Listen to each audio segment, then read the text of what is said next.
Selamat siang, nama saya Gede Denny Karisman. Saya selaku Direktur dari PT Bukit Mas Agritech Internasional. PT Bukit Mas Agritech Internasional berdiri tahun 2021, tepatnya di Bogor, di Kabupaten Bogor, di Pakansari Cibinong. Kita mulai penangkaran di perbenihan ini semenjak 2022 awal dengan dimulainya itu varietas Biomak 2. Dari zaman itu masih namanya BB Biogen ya.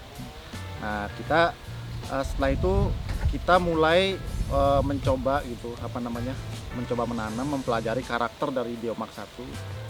Ternyata Biomak 1 ini cocok untuk dikembangkan karena satu, hasilnya polongnya bagus, kemudian pemeliharanya relatif mudah gitu. Nah, semenjak itu kita dapat hasil panen sekitar 300 kilo ya, itu dari benih. Kita sudah distribusikan secara offline dan online. Jadi itu udah sampai Aceh, sampai Papua juga sudah ada yang beli, sampai Kalimantan juga udah menyebarlah benih ini karena kita ada datanya di marketplace. Nah, kemudian seiring dengan berjalannya waktu kita melakukan pengajuan lisensi gitu ke Kementerian Pertanian dan alhamdulillah disetujui untuk varietas Biomak 2. Nah, untuk Biomak 1 masih dalam proses karena masih ada peralihan ya dari Badan Litbang menjadi BSIP. Nah, kemudian mungkin ke depan juga kita akan pasti follow up untuk Biomak 1 ini. Kita ada beberapa tim, yaitu tim pemasaran, tim lapangan, sama tim digital. Jadi khusus untuk desain dan digital. Jadi gimana caranya agar si varietas yang bagus ini yang dimiliki oleh BSIP ini, baik BSP sayuran, dari kacang, umbi, sama BSIP Biogen ini itu diterima di masyarakat. Itu visi kita yang utama gitu, karena menurut saya varietas yang sudah ditemukan ini jangan sampai tidak dimanfaatkan gitu, ibaratnya masih di dalam laci gitu. Jadi kita harus keluarkan, kita expose, kita desain dengan bagus agar setidaknya varietas ini semakin dikenal gitu. Nah, dan itu sejarahnya ini ternyata varietasnya BSIP ini yang seperti Biomak 1, Biomak 2 itu luar biasa itu diserapnya sama masyarakat. Oh, ternyata kita kurang mengenalkan baik secara daring mau secara marketing offline gitu ya. Itu memang harus giat dari pihak swasta untuk menggencarkan ini. Nah, tapi Bukit Mas sudah meyakinkan dirinya gitu ya, Bukit Mas ini untuk fokus ke edamame. Kita sudah 5 kali tanam. 5 kali tanam. 5 kali tanam ini kita sewa lahan selama 2 tahun. Kita maksimalkan 5 kali tanam. Ini sekitar udah hampir 1 ton. Hampir 1 ton. Hampir 1 ton. Dan itu udah disebarkan? Udah disebarkan seluruh Indonesia. Ada yang dinas yang beli, ada yang untuk dana desa, macam-macam lah. Tapi untuk perorangan juga? Udah banyak. Jadi kita kan ada kemasan per kilo ya. Bahkan ada kemasan per 100 gram. Kalau kita lihat di Shopee itu namanya tokonya Para Petani Merdeka tuh ada yang 100 gram, ada yang 1 kilo. Semua orang bisa nyoba varietasnya Biogen lah intinya. Untuk Biomak ini, Biomak 1 terutama ya, buahnya banyak. Terus lumayan tahan sama penyakit.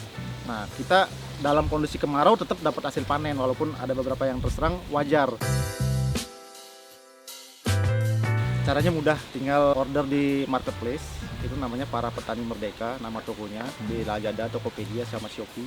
Itu tinggal check out aja, gampang. Tinggal check out aja ya? Kita tidak pernah menahan benih. Oke. Artinya selalu kita rilis agar semakin banyak yang menggunakan itu. Untuk edamame ini sudah ada semacam komunitasnya ya Pak.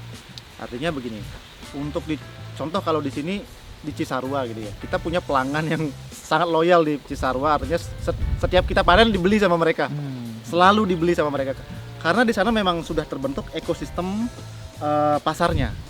Ada yang sebagai penampung, ada petaninya, jadi itu saling keterkaitan gitu, saling keterkaitan antara si produsen dengan yang membeli gitu. Nah, kalau menurut saya ya, untuk daerah yang baru, misalnya ya katakanlah di Bali sudah mulai terbentuk pasarnya. Kuncinya nih sebenarnya di pembeli. Betul. Artinya jika sudah mulai terbentuk, itu tinggal dilanjutkan aja karena edamame ini punya nilai ekonomis yang lumayan tinggi. Nah, kalau misalnya tidak ada pembelinya, saya punya tips. bisa itu dilakukan secara farm to table gitu. Farm to table itu artinya kita menanam, ya marketingnya secara daring. Sekarang tuh kalau kita kreatif melakukan marketing mudah, semuanya mudah. Bisa di Instagram, bisa di marketplace, Facebook. Ya Instagram aja kalau kita banyak punya teman segala macam, rilis aja deh ini harga 15.000 per kilo. Itu udah untung banget untuk rebusan tuh udah untung banget. Kita akan bekerja sama dengan mitra produksi, itu yang pertama. Yang kedua, kita akan mencari lahan yang lebih luas. Itu rencananya itu akhir tahun ini. Karena kita sudah selesai nanam kan. Jadi kita mau move ke lahan yang lebih luas agar produksinya tinggi. Sekali panen katakanlah ya 3 ton. Seperti BBBO kan rencana yang di Kuningan. Artinya harus seperti itu. Ini karena kenapa hanya 3.000 meter? Karena ini percobaan 2 tahun. Kita belajar dulu di sini. Bukit Mas tuh belajar di sini, luar biasa belajarnya di sini Bukit Mas. Untuk cabe, untuk semualah intinya. Terutama edamame ya, karena komoditas utamanya edamame. Nah, ketika sudah kita bisa, kita akan move ke lahan yang lebih luas dengan manajemen yang benar-benar paten gitu.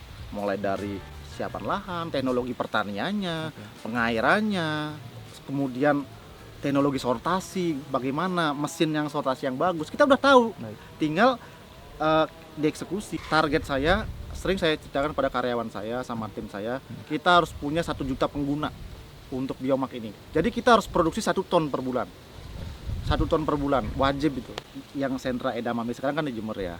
Artinya gimana caranya biar Jawa Barat juga sebagai ya mini produsen edamame lah, terutama Cisarua, Cijeruk, kemudian ada Cianjur juga daerah-daerah tinggi. Kenapa? Kita tuh lokasinya strategis dengan Jakarta. Memang Jember tuh punya market ekspor ke Jepang dan Korea segala macam.